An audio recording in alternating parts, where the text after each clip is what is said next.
तो आज हम पढ़ेंगे एटॉमिक साइज का ट्रेंड।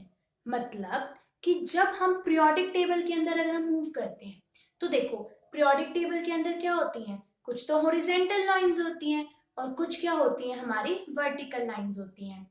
मतलब कि जो लाइंस आपकी इस तरीके से होती हैं, यानी कि इनको हम बोलेंगे हॉरिजॉन्टल लाइंस।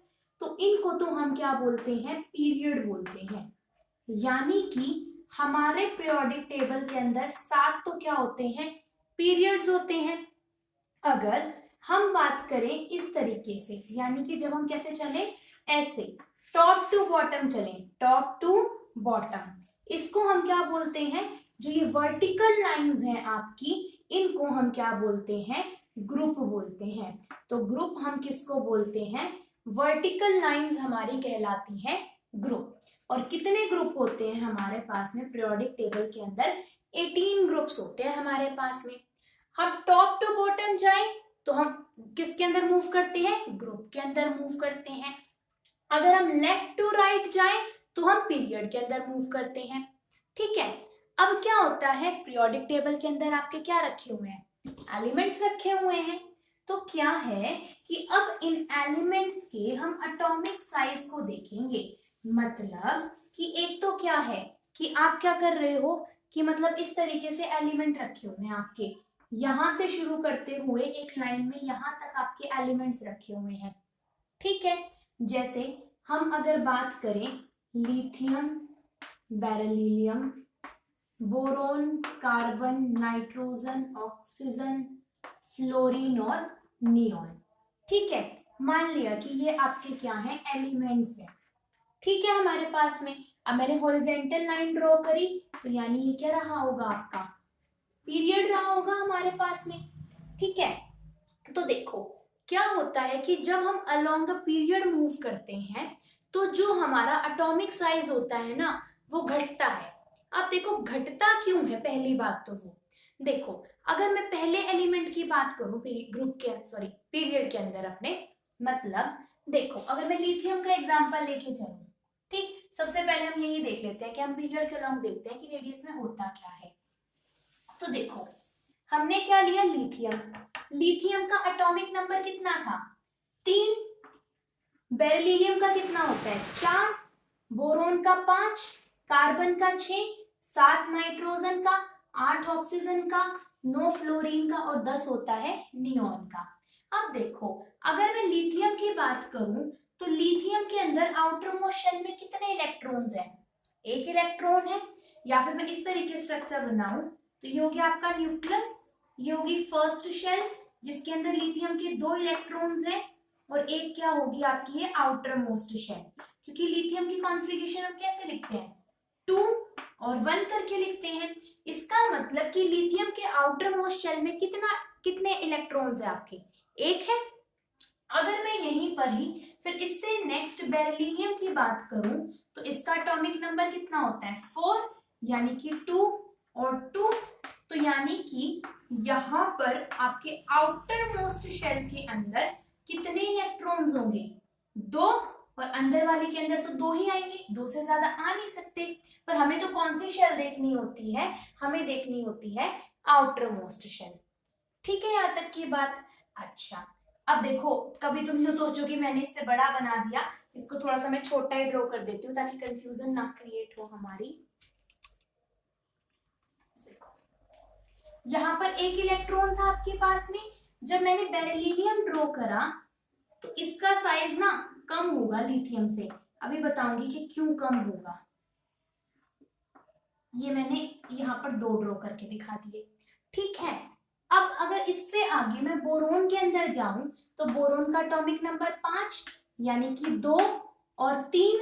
मतलब कि क्या होगा आपके पास में, अंदर तो 2 फिक्स ही है और आउटर मोस्ट शेल के अंदर अब इतने कितने इलेक्ट्रॉन्स हो गए, 3 हो गए हमारे पास में। ठीक है। अगर मैं सबसे लास्ट फ्लोरीन की बात करूं तो एटॉमिक नंबर 9, यानी कि 2 और 6।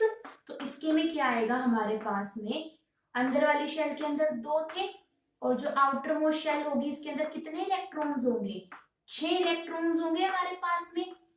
तो ध्यान से देखो कि जब हम अलोंग अ पीरियड मूव करते हैं तो देखो हमारे पास में क्या है, देखो अंदर वाली शेल के शेल थी, उसके बाद में एल शेल थी, बेरिलियम में भी के शेल थी, एल शेल थी, बोरोन में भी के थी, एल थी, और फ्लोरीन में भी के ही एल थी।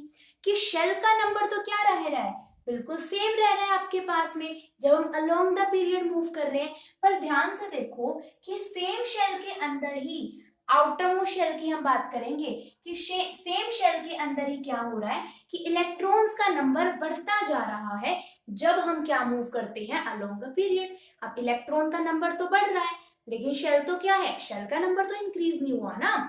यहाँ पर भी 2 शेल थी और लास्ट तक 2 ही शेल रहा है। तो जैसे जैसे इलेक्ट्रॉन का नंबर आउटर मोस्ट शेल के अंदर बढ़ता है तो जो न्यूक्लियस होता है ना, अब न्यूक्लियस के अंदर कौन सा चार्ज, न्यूक्लियर चार्ज बोलते हैं हम उसको। तो जो न्यूक्लियस है वो अपने आउटर मोस्ट इलेक्ट्रॉन को क्या करता है, खींचता है अपने तरफ, कि जितने ज्यादा इलेक्ट्रॉन आते चले जाएंगे तो न्यूक्लियस की वजह से, न्यूक्लियस के अंदर क्या है, न्यूक्लियर चार्ज है, तो न्यूक्लियर चार्ज क्या करेगा, उन इलेक्ट्रॉन्स को अपनी साइड खींचेगा। तो जैसे जैसे हम अलोंग अ पीरियड मूव करते हैं तो न्यूक्लियर चार्ज इंक्रीज करता जाता है जिसकी वजह से एटम का साइज घटता चला जाता है।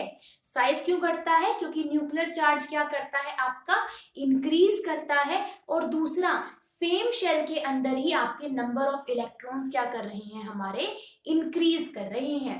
यहाँ तक की बात समझ में आई। तो अलोंग अ पीरियड आपका साइज क्यों घटता है, क्योंकि सेम शेल के अंदर ही नंबर ऑफ इलेक्ट्रॉन्स तो इंक्रीज करते हैं हमारे पास में लेकिन शेल का नंबर नहीं बढ़ता। मतलब सेम शेल के अंदर नंबर ऑफ इलेक्ट्रॉन्स बढ़ते चले जाते हैं जिसकी वजह से आपका न्यूक्लियर चार्ज इंक्रीज होता है और वो न्यूक्लियस क्या करता है, अपने आउटर मोस्ट इलेक्ट्रॉन को अपने साइड में खींच के रखता है और उसका साइज घटता चला जाता है। ठीक है यहाँ तक की बात। अच्छा, यहीं से एक चीज और निकल कर आती है वैसे तो, जिसको हम बोलते हैं इलेक्ट्रोनेगेटिविटी।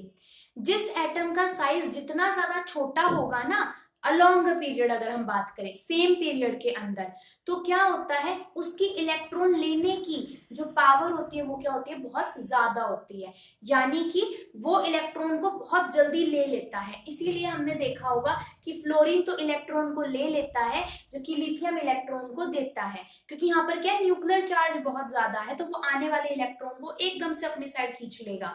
ठीक है यहाँ तक की बात। तो मेन रीजन क्या था इसका कि along a period same shell के अंदर नंबर ऑफ इलेक्ट्रॉन्स इंक्रीज करते हैं तो जो न्यूक्लियस के अंदर क्या होगा, हमारा न्यूक्लियर चार्ज होगा, मतलब न्यूक्लियस तो न्यूक्लियर चार्ज हो गया। तो न्यूक्लियर चार्ज इंक्रीज होने की वजह से वो आउटर मोस्ट इलेक्ट्रॉन को स्ट्रांगली होल्ड करके रखता है जिसकी वजह से हमारा साइज क्या करता है, घटता है। सेम शेल वाली बात याद रखना। अब यही अगर मैं डाउन द पीरियड बात करूं, ये तो अलोंग द पीरियड था, या फिर हम इसको क्या बोल सकते हैं, कौन सा ट्रेंड, लेफ्ट टू राइट हमारा ट्रेंड है। कौन सा ट्रेंड है ये, लेफ्ट टू राइट वाला। ठीक है यहाँ तक की बात। अब अगर हम डाउन द ग्रुप की बात करें तो डाउन द ग्रुप यानी कि हमारी वर्टिकल लाइंस आ गई हमारे पास में। तो ध्यान से देखो, जब हम कैसे बात करते हैं डाउन द ग्रुप की, जब हम बात करेंगे तो अब देखना ध्यान से, अब यहाँ पे क्या होगा, शेल्स का नंबर इंक्रीज होगा लेकिन आउटर मोस्ट शेल के अंदर जो इलेक्ट्रॉन्स हैं उनका नंबर सेम रहेगा। तो देखो अब हम कैसे बात करें, डाउन द ग्रुप की बात कर लेते हैं हम। डाउन द ग्रुप, तो जैसे फर्स्ट लाइन हम लेके चलते हैं,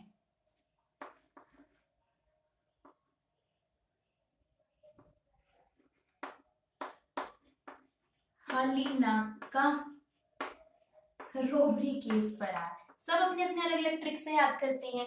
ठीक है, तो ये हमारे पास में कौन सा आ गया, फर्स्ट ग्रुप हमारे पास में आ गया। ठीक, अब हाइड्रोजन के अंदर तो एक्सेप्शनल केस होता है तो हम हाइड्रोजन को यहाँ पर नहीं लिखते। तो ये कौन सा है हमारा, ग्रुप नंबर 1 है जैसे कि। ठीक है, कौन सा ग्रुप है ये, ग्रुप है हमारे पास में 1। तो अब ध्यान से देखो, जैसे लिथियम का एटॉमिक नंबर है 3, सोडियम का 11, पोटाशियम का 19। ठीक है, तो हम इन तीनों से समझते हैं। देखो अगर मैं लिथियम का बनाऊं, इसकी इलेक्ट्रॉनिक कॉन्फ़िगरेशन लिखूं तो क्या आती है, 2 और 1। वही सोडियम की लिखूं तो इसकी क्या आती है, 2 8 एंड 1। पोटाशियम की लिखूं तो 2, 8, 8 एंड 1। देखो इसके अंदर 2 शेल थी के और एल, इसके अंदर 3 शेल होगी के एल एम, इसके अंदर देखो 4 शेल हो चुकी है के। अरे भैया मैं इसको ना पोटाशियम को थोड़ा सा साइड में लिख देती हूँ जिससे कि वो क्लियरली विजिबल हो जाए। ठीक है, क्या है इसकी 2, 8, 8 एंड 1, यानी कि K shell, L shell, M shell and N shell.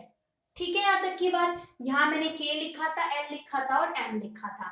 तो ध्यान से देखो इन तीनों के अंदर, या फिर अगर मैं साइड में दोबारा से लिख के दिखाऊं तो देखो लिथियम के अंदर 2 शेल थी के और एल, 2 इलेक्ट्रॉन थे पहली में, दूसरी में 2 थे। उसके बाद में सोडियम आया, इसके अंदर कितने हो गए 2, 8 एंड 1, यानी के शेल थी, फिर एल थी, फिर एन था। उसके बाद में क्या आया मेरे पास में पोटाशियम, पोटाशियम के अंदर था 2, 8, 8 एंड 1, यानी कि के एल एम एंड एन। और इससे नीचे भी हम जाएंगे ना तो क्या होगा, हमारा शेल्स का नंबर तो इंक्रीज करता रहेगा, लेकिन अगर हम उनके आउटर मोस्ट इलेक्ट्रॉन को देखें तो वो क्या रहने वाला है, सेम हमारा रहने वाला है। यहाँ पे देखो डाउन द ग्रुप हम जा रहे हैं, देखो क्या रह रहा है, आउटर मोस्ट इलेक्ट्रॉन तो इसमें भी 1 था, इसमें भी 1 था और इसमें भी 1 था, लेकिन क्या इंक्रीज हुई है, नंबर ऑफ शेल इंक्रीज हुई है। तो जब हम क्या जाते हैं, डाउन द ग्रुप जाते हैं, तो नंबर ऑफ शेल्स तो क्या करती है, इंक्रीज, लेकिन आउटर मोस्ट शेल के अंदर इलेक्ट्रॉन का नंबर क्या रहता है, सेम। अब किसी के अंदर देखो सीधी सी कॉन्सेप्ट देखते हैं, यहाँ पे सिर्फ क्या थी हमारे पास में 2 शेल थी, अगले में क्या आ गई हमारे पास में 3 शेल आ गई। तो ऑटोमेटिकली शेल्स के ऐड होने से क्या हो रहा है हमारे पास में, एटम का साइज क्या करता जा रहा है हमारे पास में, इंक्रीज करता जा रहा है। इसीलिए डाउन द ग्रुप क्या करता है, हमारा साइज इंक्रीज करता है। क्यों? क्योंकि नंबर ऑफ शेल्स क्या करते हैं, इंक्रीज करते हैं। ठीक है, इससे नीचे भी जाएंगे तो हमारा ऐसे ही शेल्स का नंबर इंक्रीज होता जाएगा। जबकि अलोंग अ पीरियड क्या हो रहा था, शेल तो सेम रह रही थी, सिर्फ क्या हो रहा था, नंबर ऑफ इलेक्ट्रॉन इंक्रीज कर रहे थे, यानी कि न्यूक्लियर चार्ज इंक्रीज कर रहा था, जिसकी वजह से साइज क्या कर रहा था, घट रहा था। आई थिंक 2 चीजें क्लियर हो गई होंगी हमारे पास में।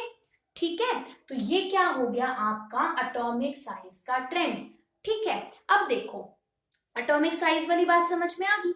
अगर मैं यहाँ पर एटॉमिक रेडियाई की बात करूं, ठीक है, साइज अगर किसी भी हमें, अब एटम कैसे मानते हैं, हम ये मानते हैं ना कि एटम तो स्फीयर है, यानी कैसे है हमारे, गोल बॉल की तरह है हमारे पास में एक तरीके से। तो अब यहाँ पर ये चीज देखो, अगर हमारे पास में रेडियस है, रेडियस से हम किसी भी चीज का क्या निकाल सकते हैं, साइज निकाल सकते हैं, एरिया यानी कि वॉल्यूम हम निकाल सकते हैं। अब कोई भी सॉलिड चीज है तो हम उसकी वॉल्यूम निकाल लेंगे ना, वॉल्यूम किससे निकलेगी, रेडियस से। तो हम यहाँ पर किसकी बात करते हैं, एटॉमिक रेडियाई की बात। अब हमने एटॉमिक साइज पढ़ा तो एटॉमिक रेडियस भी तो आएगी, और एटॉमिक रेडियस को ही क्या बोलते हैं, रेडियाई वर्ड से भी तो रिप्रेजेंट करते हैं हम। ठीक है, अब एटॉमिक रेडियाई भी हमारे पास उसी तरीके से चलेगी। एक तो इसका ट्रेंड चलेगा कैसे, लेफ्ट टू राइट हमारे पास में।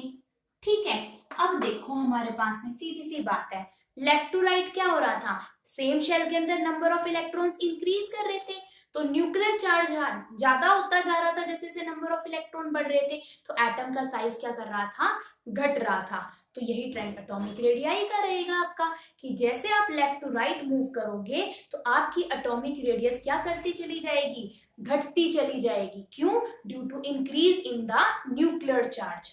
ठीक है, अगर हम बात करें down the group atomic radii के ऊपर क्या फर्क पड़ेगा, डाउन द ग्रुप, तो अब देखो जब हम ग्रुप में नीचे की साइड जाएंगे तो नंबर ऑफ शेल्स क्या कर रही हैं, इंक्रीज कर रही हैं, लेकिन आउटर मोस्ट शेल के अंदर नंबर ऑफ इलेक्ट्रॉन क्या रह रहे हैं, सेम रह रहे हैं ना। तो इसीलिए डाउन द ग्रुप आपकी एटॉमिक रेडियाई क्या करने वाली है, इंक्रीज करने वाली है।